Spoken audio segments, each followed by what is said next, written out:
Bonjour à toutes, bonjour à tous. Bienvenue dans cette vidéo. Nous allons corriger ici l'exercice 1. Alors c'est un exercice de brevet. Il a été donné à Pondichéry.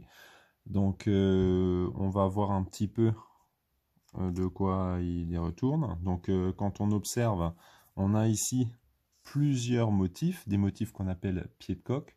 Et en fait, on nous demande comment on passe de la figure 1 à la figure 2. Donc quand on passe de la figure 1 à la figure 2, en fait, on se rend compte qu'on glisse la figure 1 pour arriver à la figure 2. Il n'y a pas de retournement, il n'y a pas d'agrandissement. Et en fait, quand on déplace en glissant, on appelle cela une translation.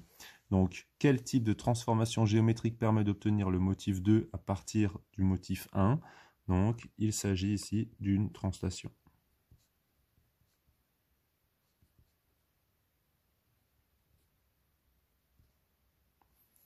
Donc, si c'était demandé, on pourrait préciser ici le vecteur. Alors, il faut toujours prendre un point de départ, prendre le point final qui lui correspond, et donc à ce moment-là, on peut tracer la flèche. Donc la flèche, attention, elle commence bien ici, on ne le voit pas bien ici, et elle finit ici.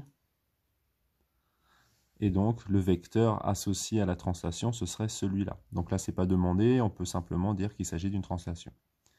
Dans cette question, on considère AB égale 1. Donc AB, il est là. Et donc ça, on vous dit que c'est 1 cm. Déterminez l'aire d'un motif pied de coq. Donc on voit ici que un côté d'un carré fait 1 cm. Ça signifie donc que si vous avez 1 cm sur 1 cm, vous obtenez ici un carré d'aire 1 cm carré. Donc pour déterminer l'aire, tout simplement, il suffit de compter ici combien de fois vous arrivez à remplir un carré de ce type-là.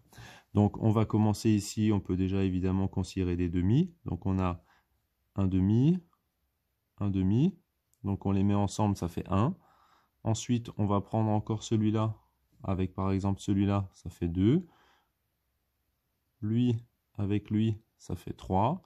Lui, avec lui, ça fait 4.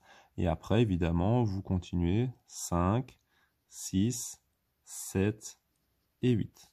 Donc ici, on a 8 cm carrés. Donc, pas de difficulté majeure ici. Si c'était des petits carreaux, il faudrait faire la correspondance en disant que 4 petits carrés fait 1 cm carré. Donc ici, ce n'est pas le cas puisque chaque carré fait 1 cm carré.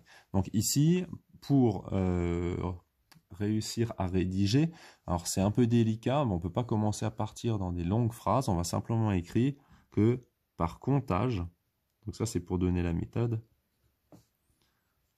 on obtient 8 cm carrés. Par comptage, ça signifie simplement que vous avez compté au fur et à mesure pour voir ce que vous aviez. Marie affirme, si je divise par 2 les longueurs d'un motif, son aire sera aussi divisée par 2. A-t-elle raison? Expliquez pourquoi. Donc, on se souvient que quand on a des longueurs, vous avez une figure 1 et une figure 2.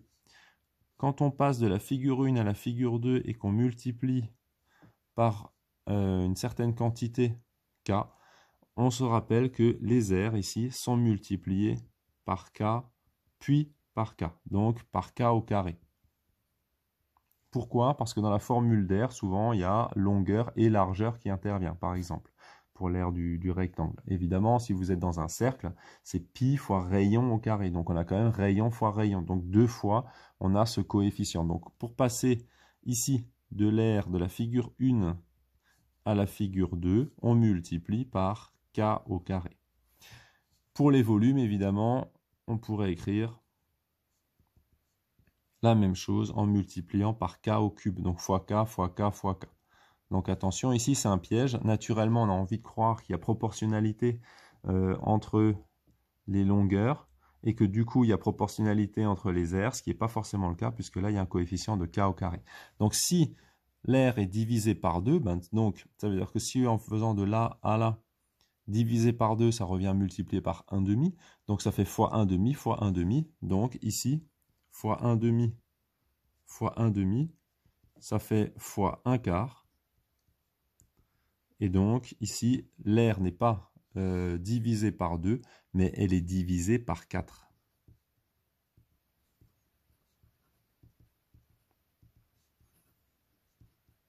Alors quand on vous demande pourquoi, ben, c'est tout simplement, c'est ça la raison, c'est que parce qu'il y a la longueur et la largeur qui est divisée par 2, et donc dans la formule, bien souvent, on a divisé par 4.